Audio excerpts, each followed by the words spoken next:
So over here, you can see that I have a Mural project opened up. And if I were to use my scroll mouse button, then you can see that I can zoom in and out of the project right here. And if I were to click and drag, then I can drag around the board like this.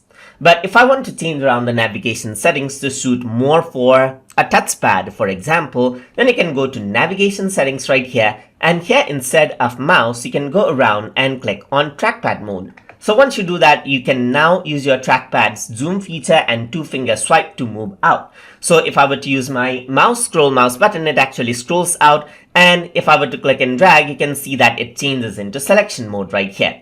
You can go to navigation settings again and click on mouse mode, and the navigation becomes just like before. So over here it says hold X and hover over elements to see them from far away. So if I were to go around and then let's say for example hold X right here, you can see that I can go around from far away. I can hold X and it zooms in over here as well. So that is one of the navigation option that you have as well. You can also access the navigation option on your profile settings by clicking on the user option and by going into profile settings on navigation. And here you can see you got the same settings right here as well. And that is how you can change out the navigation settings inside of Mural.